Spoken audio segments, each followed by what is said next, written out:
আমার কাকিমা দেখতে অনেক সুন্দরী ছিল। কাকা বিদেশ চলে যাওয়ায় কাকা বললেন আমি যেন কাকিমার খেয়াল রাখি, কাকিমার প্রয়োজনীয় জিনিসপত্র এনে দেওয়া, বাজার করা। আর তাছাড়া কাকিমা বাড়িতে একা থাকতে পারবে না, তাই আমি কাকিমার বাসায় থেকে আমার লেখাপড়া করতাম। একদিন কাকিমা বলল, তোকে একটা কথা বলতে চাই, যে কথা তুই কাউকে বলবি না। আমায় কথা দে। আমি কাকিমাকে বললাম, ঠিক আছে, কাউকে বলবো না। তারপর কাকিমা আমাকে যা বলেছিল তা শুনে তো আমার হুঁশ উড়ে গেল। কাকু বিদেশ যাওয়ার পর কাকিমার জীবনে এক ধরনের শূন্যতা তৈরি হয়। সংসারের সব দায়িত্ব যেমন কাঁধে এসে পড়ে, তেমনি মানসিকভাবেও তিনি বিপর্যস্ত হয়ে পড়েন। শঙ্কর, পরিবারের তরুণ সদস্য, লক্ষ্য করেন কাকিমা কিছুটা পরিবর্তিত হয়ে গেছেন। হয়তো ক্লান্তির কারণে বা একাকিত্বে তিনি রুমের দরজা খোলা রেখে ঘুমিয়ে পড়েন, মন খারাপ থাকে, কথাও কম বলেন। এক রাতে শঙ্কর অদ্ভুত এক শব্দ শুনে কাকিমার রুমে গিয়ে দেখেন তিনি ঘুমন্ত। পরদিন জিজ্ঞেস করলে কাকিমা হেসে বলেন, এসি না থাকে, দরজা খোলা রাখলেই বাতাস আসে, আর এতে ঘুম ভালো হয়। শঙ্কর তবু মনে করেন কাকিমা হয়তো নিজেকে দুর্বল ভাবতে চাচ্ছেন না, তাই কিছু বলতে চাইছেন না। দিন যায়, কাকিমা আবার কিছুটা স্বাভাবিক হন। একদিন তিনি শঙ্করকে বলেন, মানুষ যখন একা হয় তখন সাহসী হতেই হয়। শঙ্কর উপলব্ধি করে সাহায্য মানে শুধু কাজের হাত নয়, বোঝার জন্য পাশে থাকা। বজ্রসহ বৃষ্টি এক রাতে কাকিমা বলেন, চা খেতে খুব ইচ্ছে করছে, শঙ্কর চা বানিয়ে দেন। কাকিমা জানালার পাশে দাঁড়িয়ে আকাশ দেখেন, যেন জীবনের একটা ভার হালকা করতে চাইছেন। শঙ্কর আরেকবার উপলব্ধি করেন বয়স, সম্পর্ক, আত্মীয়তার বাইরেও মানুষের ভেতরের কথা বুঝে ওঠা অনেক জরুরি। কাকিমা বললেন, বাবা, তাড়াতাড়ি ঘরের দরজাটা বন্ধ করে আয়, বাতাসে ধুলোবালি আসছে। আমি তাড়াতাড়ি দরজা বন্ধ করলাম। তারপর যা ঘটেছিল, আমি গ্রামে বড় হয়েছি, কিন্তু স্বপ্ন ছিল ইঞ্জিনিয়ার হব। বাবা পড়াশোনার প্রতি খুব যত্নবান ছিলেন। স্কুল শেষ করে শহরে কলেজে ভর্তি হতে চাইলাম। শহরে আমার ছোট কাকু থাকতেন, তিনি ভর্তি করাতে নিয়ে গেলেন। কলেজটা শহরের নামকরা একটি প্রতিষ্ঠান। ভর্তি হয়ে আমি খুব খুশি। কাকু বললেন, আমার বাসায় থাক, কাকিমা তোকে মার মতো দেখবে। কাকিমা দরজা খুলে অবাক হয়ে বললেন, তুই শঙ্কর, এত বড় হয়ে গেছিস। তিনি হাসি মুখে বললেন, ভেতরে আয়, আজ তোকে নিজের হাতে রান্না করে খাওয়াবো। নতুন শহরে নতুন মানুষদের সঙ্গে শুরু হলো আমার জীবন। সকালে কলেজ, সন্ধ্যায় পড়া, রাতে কাকিমার রান্না, এই রুটিনে অভ্যস্ত হয়ে উঠছিলাম। কাকিমা খুব যত্ন নিতেন, খাওয়া, ক্লাস, বিশ্রাম সবকিছুতে খেয়াল রাখতেন। তবে একটা বিষয় খেয়াল করতাম, কাকু বাসায় থাকলে কাকিমা কিছুটা গম্ভীর থাকতেন, আর কাকু বাইরে গেলে তিনি অনেকটা প্রাণবন্ত হয়ে উঠতেন। আমি ভাবতাম হয়তো সংসারের চাপ কমে গেলে মানুষ হালকা বোধ করে। একদিন কলেজ থেকে ফিরতে দেরি হল। কাকিমা টেবিলের পাশে বসেছিলেন, মুখটা ক্লান্ত দেখাচ্ছিল। আমি বললাম, কাকিমা, মা, আপনি আজ মনমরা কেন? তিনি একটু চুপ করে থেকে বললেন, শঙ্কর, তুই তো বড় হয়েছিস, কিছু কথা আছে যা কাউকে বলিনি, তুই শুনতে চাস? আমি অবাক হয়ে বললাম, কি কথা কাকিমা? তিনি বললেন, তোর কাকুর জন্য অনেক কিছু ত্যাগ করেছি, কিন্তু সে কি আমার জন্য কিছু করেছে? আমি চুপ করে রইলাম, তার কথায় এক ধরনের নাবলা কষ্ট ছিল। কিছুদিন পর কাকিমা বললেন, তোর কাকা বিদেশে চলে যাওয়ার পর মনে হচ্ছে ঘরে যেন শান্তি ফিরে এসেছে। আগে সবসময় ভাবতাম কিভাবে সংসার সামলাবো, এখন বুঝি নিজের অস্তিত্ব গুরুত্বপূর্ণ। আমি বুঝতে পারলাম কাকিমা শুধু একজন গৃহিণী নন, তিনি একজন মানুষ, যার অনুভূতি, আত্মসম্মান এবং নিজের জন্য ভাবার অধিকার আছে। আমি বুঝতে পারছিলাম না কেন কাকিমা কাকু চলে যাওয়ার পর এতটা স্বস্তি পাচ্ছেন, আবার কেন এতটা দুঃখ কষ্ট ছিল তার মধ্যে। কিছুদিন ধরে আমি লক্ষ্য করছিলাম তিনি রুমের দরজা খুলে রেখে ঘুমাতেন। আমি ভেবেছিলাম হয়তো ভুল করে কাকিমা দরজা খোলা রেখেই শুয়ে পড়েছেন, কিন্তু পরদিনও একই ঘটনা ঘটল। আমি কিছুই বুঝতে পারছিলাম না। এক রাতে ঘুম থেকে উঠে দেখি কাকিমা রুমের দরজা খোলা রেখেছেন, অথচ আগে কখনো এমন করতেন না। আমি ধীরে ধীরে রুমের কাছে গিয়ে কিছুক্ষণ চুপ করে দাঁড়িয়ে থাকলাম, তারপর কাকিমাকে না ডেকে নিজের রুমে ফিরে এলাম।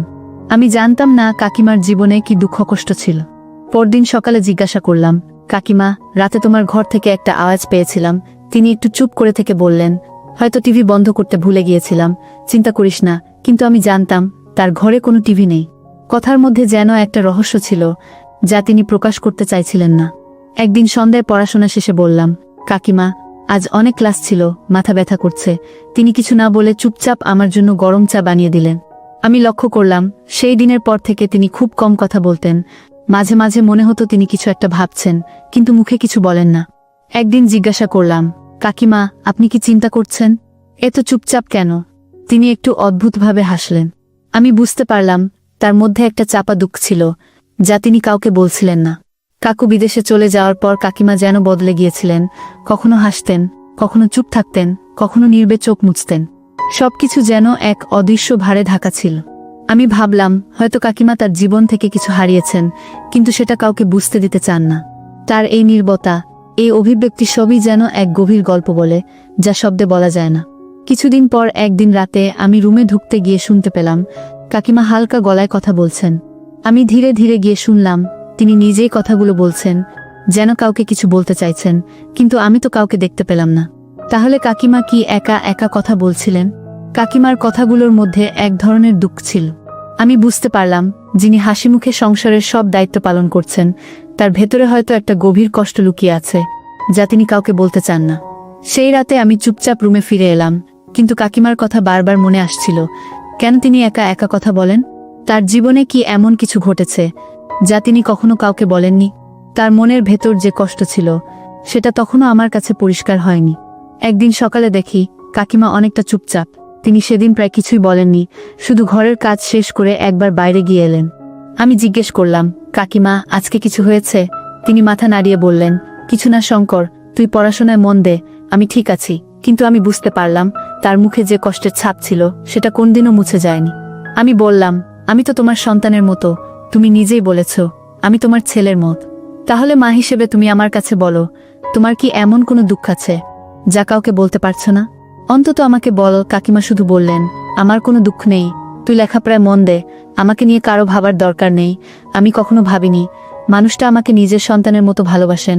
তার জীবনে এমন কোনো কষ্ট থাকতে পারে যা বাইরে থেকে কেউ বুঝতেই পারে না। আমি জানতাম না কাকিমা এতটা যন্ত্রণার ভেতর দিয়ে যাচ্ছেন। তার মনের গভীরে যে ভার ছিল, আমি তা এখনো পুরোপুরি বুঝে উঠতে পারিনি। কাকিমা গত কয়েকদিন ধরেই বেশ চুপচাপ ছিলেন। আজ সকালে আবার তাকে রান্নাঘরে দেখে আমি কিছুটা অবাক হলাম। তিনি রান্নার কাজ করতে করতে হঠাৎ বললেন, শঙ্কর, জানিস তো অনেক সময় মানুষ নিজের জীবনের অনেক কিছু চাপা দিয়ে রাখে, শুধু তারা অন্যের জন্য হাসি খুশি থেকে বেঁচে থাকে। আমি অবাক হয়ে বললাম, কাকিমা, আপনি তো সব সময় এত হাসি মুখে থাকেন, আপনি তো কখনোই আমাদের দেখাননি যে আপনি অনেক কষ্টে আছেন। কাকিমা মাথা নিচু করে কিছুক্ষণ চুপ ছিলেন, তারপর বললেন, তুই তো মনে হয় বুঝতে পারিস না, আমার জীবনটা একসময় অনেক ভালো ছিল, কিন্তু সবকিছু যখন বদলে যায় তখন আমাদের কাছে কিছু স্মৃতি থাকে, কখনো কখনো কিছু দুঃখ কষ্ট থাকে। কাউকে বলা যায় না। তার কথা শুনে আমি আর কিছু বললাম না, কারণ আমি বুঝতে পারলাম কাকিমার জীবনে অনেক গল্প রয়েছে যেগুলো আমি কখনো জানব না।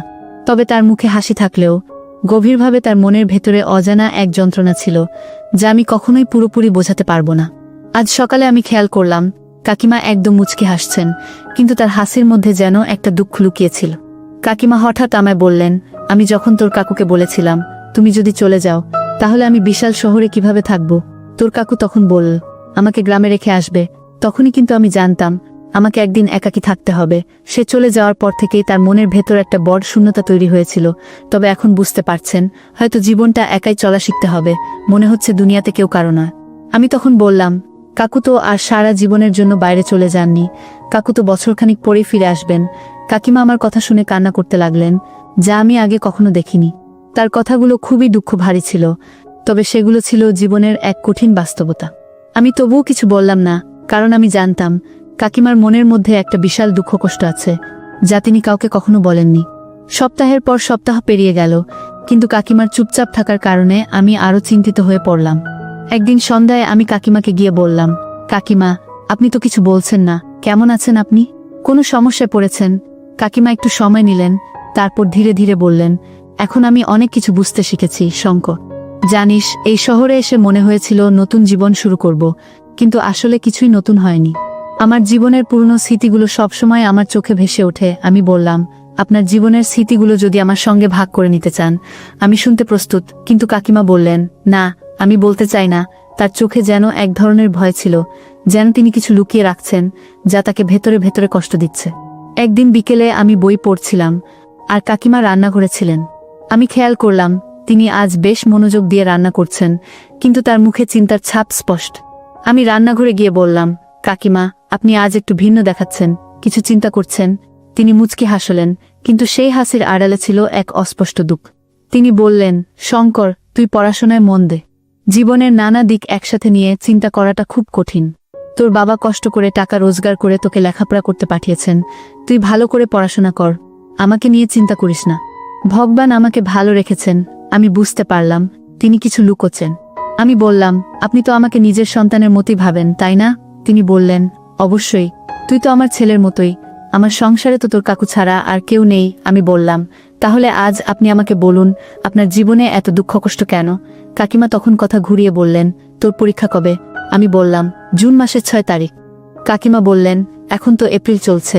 আমি বললাম, মে মাসের 7 তারিখ। কাকিমা বললেন, তাহলে তোর তো আর বেশি দিন নাই পরীক্ষার, ভালো করে পড়াশোনা করে গিয়ে। আমি তখন কাকিমাকে বললাম, কাকিমা, তুমি কিন্তু আমার প্রশ্নের উত্তর দিলে না। তিনি বললেন, তোর পরীক্ষা শেষ হোক, তারপর বলবো। আমি কাকিমার কথা মেনে নিলাম।